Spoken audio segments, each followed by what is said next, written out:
Renato. Vamos ouvir. Renato e Vila Sante, os dois a falarem por aqui. Vai começar a entrevista coletiva do técnico do Grêmio aqui. Logo mais vai começar. Vamos começar aqui a entrevista do Renato com o Vila Sante.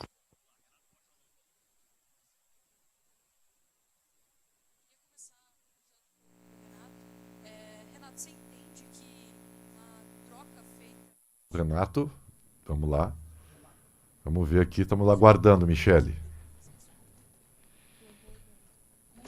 Vila Sante, de que forma isso, essa mudança... Agora sim, agora vamos com o Renato. O jogo, teu jogo, né? Você que atua ali pelo meio de campo. Obrigado. O Grêmio fez vários jogos assim com 3 zagueiros, se comportou bem, conseguimos algumas vitórias, algumas boas atuações. Eu não acredito que hoje o Grêmio tenha perdido meio campo pela escalação que eu coloquei em campo, até porque pelo que eu vi, nós tomamos um gol de bola parada e no contra-ataque. Então isso não quer dizer que a gente perdeu meio campo. Eu acredito sim que nós não estivemos bem, principalmente no início do jogo.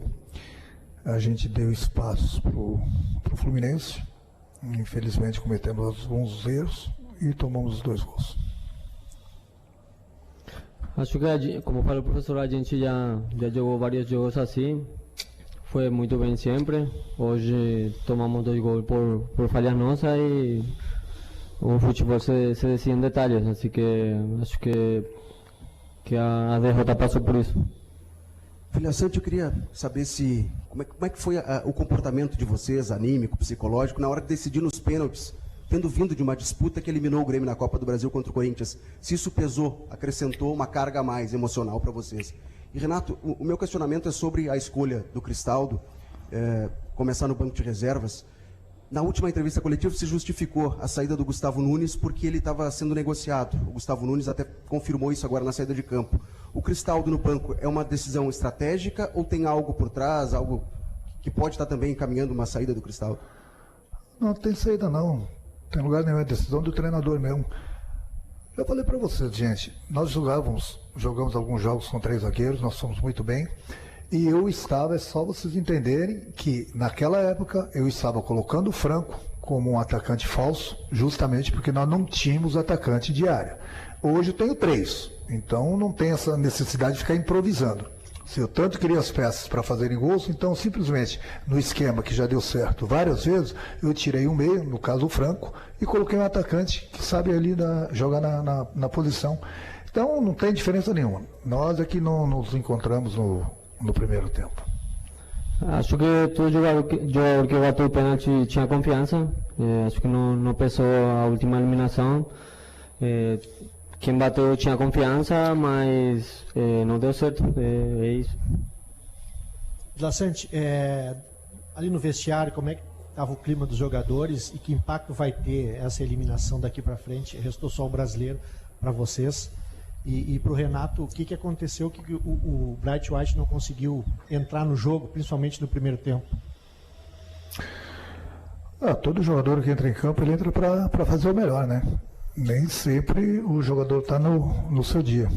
Mas quando ele esteve em campo, tecnicamente não esteve muito bem, mas brigou, procurou abrir espaço para o companheiro, mas infelizmente não estava numa noite inspirada, como o nosso time todo, né? No primeiro tempo. Renato, não, foi uma derrota dolorosa, todo mundo estava com muita confiança de passar, infelizmente a gente ficou fora, dói muito, mas a gente não pode deixar de focar no brasileiro, que ainda estamos numa situação difícil e temos que colocar o Grêmio onde merece estar. Renato, boa noite.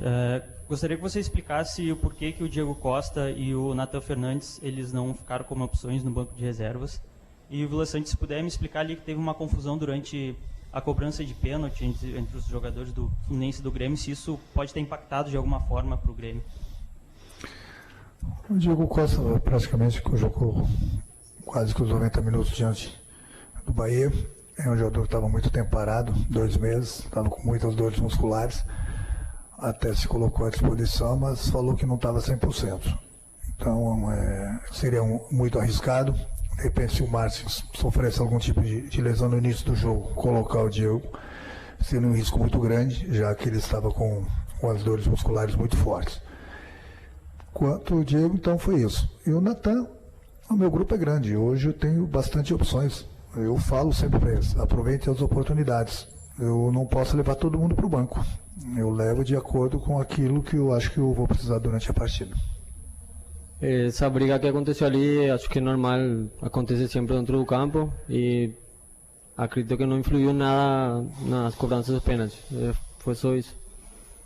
Renato, no jogo contra o Corinthians, você colocou o Edenilson no final da partida para bater o pênalti.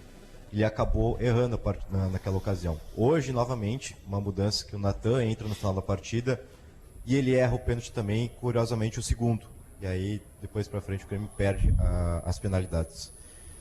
Talvez não era o momento de colocar um pouco antes os jogadores para não entrarem tão frios na partida e acontecer isso de ser um dos primeiros a bater e errar a cobrança. Como é que foi esse entendimento para colocar o Natan na partida de hoje, assim como o Edenilson? O jogador ele fica aquecendo o tempo todo.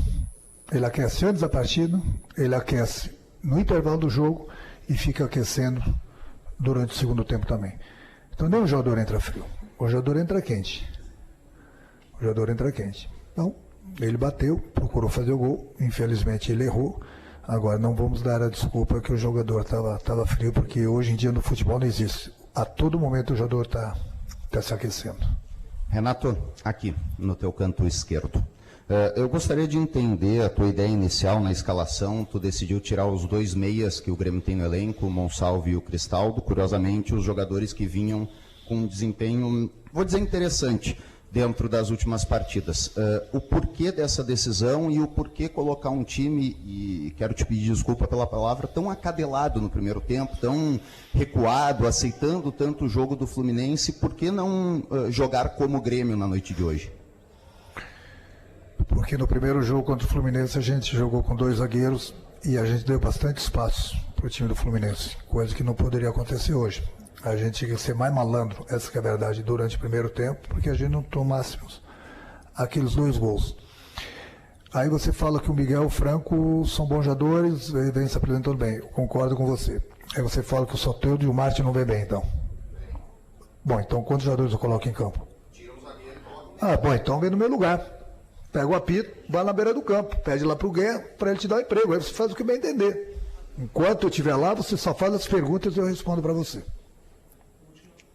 Renato, Cícero Melo, canais Disney e ESPN, eu sempre brinco contigo, mas hoje, por respeito ao profissional, eu entendo que uma eliminação é dolorosa do jeito que foi, vou só fazer a pergunta simples. Ô, Renato, você construiu uma vantagem, que era boa, o empate do campo do adversário, é uma vantagem. Mas você perdeu essa vantagem, seu time perdeu em menos de 27 minutos, não só perdeu a vantagem, como o Fluminense reverteu a vantagem.